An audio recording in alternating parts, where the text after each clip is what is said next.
Like, I don't know why I shouldn't be, but I'm tired and my mind just won't focus. I'm sitting down trying to like do work, and it's just, those moments where it's just not happening.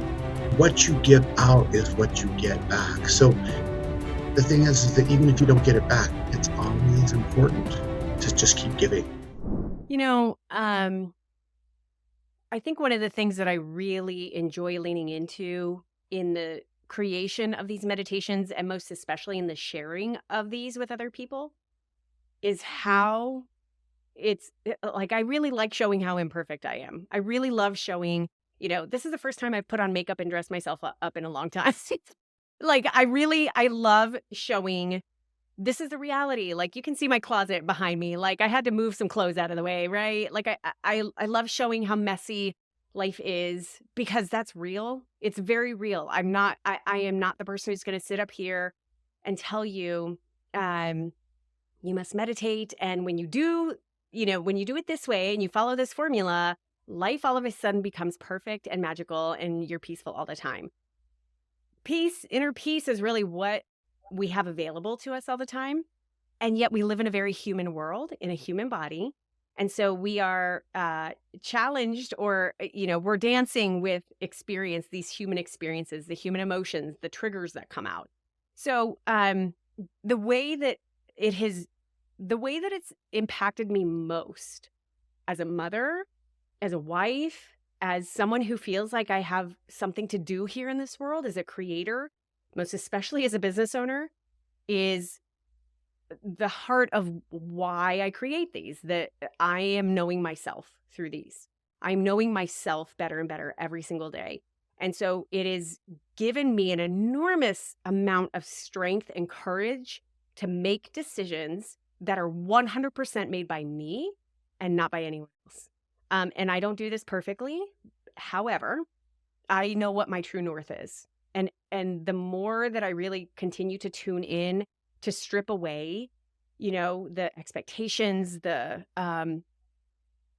my expectations, other people's expectations, the world's expectations. What am I supposed to be doing or looking like or going towards as somebody who does this, or as a mother? Like, I'll give you two very real examples. So I have two kids. One is 9 and one's about to be 6.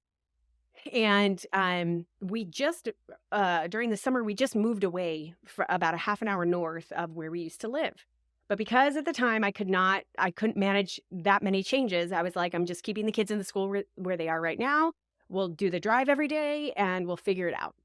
The kids were at 2 different schools. And since August, we have been doing this drive. They have staggered schedules, meaning like, we could drop the first one off at this time, but then there was like this 40-minute wait until we could drop the second one off. And then after school is sort of the same thing.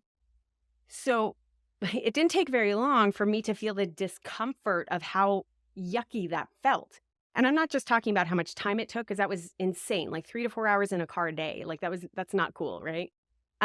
But there was just this, like, it didn't feel good of how they were getting schooled. Or, my oldest daughter, how it didn't feel good what she was experiencing, and it didn't feel good for our family and for the values that we have and why we moved. We moved so we could have more space. We have a lot more land here where we live. And so I was like, we're never home. Like, my kids are never home. Like, we're rushing from place to place. It always feels like a rush. So to make a very long story short, we 3 weeks ago moved my oldest daughter to my youngest daughter's school. It's a small private school. It's still down in that area, but now there's one schedule. Things are a lot more efficient. And because it's a small private school with kind of a different way of doing things, academically, socially, artistically, like, both of my kids are flourishing in this environment. So I say that because it's not normal to, quote unquote, normal to move your kid halfway through the semester to a different school. But because I was just attuned, and I got her involved in the process too. I was like, hey, here's our choices. Here's the choices. We're going to make this decision as a family. Here's the pros and cons. Let's talk about it. And so, there was a moment when I gave the decision to her, and I was like, why don't you sit and meditate on it? And I can't say that I did this perfectly. I was like, again, messy. My husband was out of town. So I was like, hey, go over here and just take a couple deep breaths and ask yourself the question so your intuition can tell you what your answer is. Do you want this or do you want this? And I should have been there with her, but my youngest was like needing mom's attention. So I was over there with the youngest. But my oldest comes back to me. She's like, I want to move schools. I was like, okay, let's do it. So that's one real example of like, I didn't need to follow anyone else's version of norm.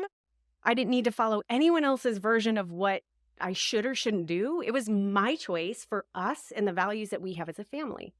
The second example as it relates to business is on a macro scale, 6 years ago, when I started the Women's Meditation Network, it grew really fast, really big. It was within like 2 or 3, I shouldn't say that. We existed about a year and a half before COVID started. And then when COVID started, it took off for obvious reasons, right? Which was a huge blessing. And instead of pausing the way that, we were all told that we should have during COVID, I was like, oh no, this is time to sprint. People need this. Like, I need to do more. So, within a year, I went from 1 podcast to like 4, like within a year. And then I've expanded every year since then. So, we've gradually had this great increase.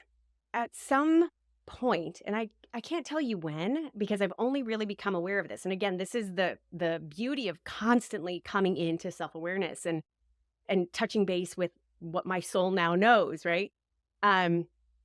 It became obvious to me recently, like there was a moment in that process when I went from excitement, creation, oh my gosh, gratitude that we're experiencing all this quote unquote success, to a shift of energy of like, oh my God, I got to keep up. Oh my God, I got to keep up. I got to keep up. I got to keep up, because we've now reached this level of success. What happened, kind of unbeknownst to my awareness until recently, was I started making decisions out of fear. And I started saying no to things. I kind of shrunk. I got really quiet. I was like, I don't want to do interviews. I don't want my kids to be on social media. Like, no, like I just want to be in my closet and I want to do my little thing and keep it out there. I don't want to expand. I don't want to do all this other stuff. I just want to keep status quo. Now, I wouldn't have been able to say that at the time, but I can now notice like, wow, isn't that interesting? Like I started making decisions little by little micro decisions that were all coming from a space of fear of needing to keep it up. And so it's only been a couple of months ago that I've sort of started identifying this, because I got into a space of like, what am I doing? Do I really want to do this anymore? Like, what am I doing? What am I doing here? Do I, during the summer, it was sort of like, I just want to like let it all go and just be a homesteader on my farm with my girls. But then I was like, wait a minute, that's kind of a level of escapism, right? Like, let me actually look at what's here. And in that, I was like, oh no, I've got fire here. I can recognize that pattern. I can recognize the fears. I can recognize why I had those fears. I can forgive myself for those. And I can now, to your point, change at any moment I want. I can choose different choices that come from a space of love and belief and expansion. And so I started a couple months ago, I started making new decisions that has put the business on hyperdrive, creating stuff I have been wanting to create for years, but I was too busy to do, right? Like, and things are churning and burning in the best of ways, because my energy is aligned with love and creation and belief and faith, because I know that I'm clicked into place. I know I'm here to do this right now. And I will continue to come in and ask myself, let me recalibrate. Am I here? Let me recalibrate. Where am I going? So those are 2 very practical examples of this deep level of self-awareness that continue to come from a very imperfect but powerful meditation practice of tuning in. And that's the power of it. So I continue to sort of piecemeal this life together that allows me to let it be mine and not anyone else's, whether I'm conscious of that expectation or not. And it makes things more exciting. It feels, quote, from the outside, it looks risky, but I'm like, I've always lived a life this way. Like I've always, quote unquote, done risky things. But so let me not just like surrender to the river that I feel like life is supposed to take me down. No. That is not me. I'm going to create my own little path, and the water's going to follow me. Like that's me. I So love that. And there are a lot of people out there that maybe they really want that, but they maybe may not know how to do that, or maybe they're a little bit afraid. And I know that you would be able to help them. So, Katie, how can people find you and get involved for themselves and also help your mission grow? yeah, thank you for asking that question. It's super easy. Start meditating with me, and you can do that by, pulling up whatever podcast app you listen to or going to womensmeditationnetwork.com and search Women's Meditation Network, or search for meditation for women or sleep meditation for women or meditation for anxiety, like morning meditation for women. We have it all. I do have other voices, other guides who are part of the network. So you will hear other people other than me, because they all have their beautiful gifts that they are bringing. And come meditate with us and experience what it's like. And if you really love it and you enjoy it, share it with friends, and reach out and let me know how the meditations really are landing with you. That's so beautiful. As we wrap up this episode, I just want to say one more time, thank you so much for being here. What is one piece of advice or encouragement that you'd like to leave the viewers and the listeners with today? One piece of advice is to, we spoke a little bit about this earlier, but I would give it again and give it a little bit more meat. Don't allow meditation to live in a box. It can be whatever you want it to be. Mini meditation is one example. Being out in nature, going on a nature walk is another example. Do whatever you can to find opportunities to pause. Anything. I love that so much. And in today's hectic 5-second attention span world, we need that. It's not just a want, it is actually a need for our body, for our lives. So, Katie, once again, thank you so much for being here. And for everybody out there who's Thank been you, Nate. watching, please go to womensmeditationnetwork.com. Check out this podcast, check out any of Katie's things. We know this is a PMC. We're about meditation. We're about what it does for us on every single level. And for some of you out there, you've been doing this since you were a toddler. And maybe this is an opportunity for you to expand even farther. I know it will be. Please make sure that you follow, you subscribe, you like, definitely comment on this and send a message to Katie about how you are benefiting from what she's bringing, because it's not often that we get a chance in our life to come across somebody who is so devoted to helping so many people. Patriji, throughout his whole life, was helping people. And that's one of the reasons why we follow his teachings, because we understand what it means when somebody is willing to give so much of themselves to help us, even if they don't know us. So make sure you follow Katie. Make sure you follow the Pure Minds, Pure Energy series and PMC and the Integrated Ascension Method. And we'll see you on the next episode with another amazing guest. Much love and power to all of you. Have a great now on purpose. Hey, my friends, what an incredible journey we've shared today. If you felt even a spark of inspiration or power, don't let it stop here. Take a moment to hit that like button, subscribe to this channel, and share this with someone who needs it. Seriously, think of just one person who could benefit from what you've experienced today, because together we're building something so much bigger than ourselves. This is more than a show. It's a movement, a space where leaders, visionaries, and seekers like you come to transform, elevate, and align. So don't just follow, become a part of the community.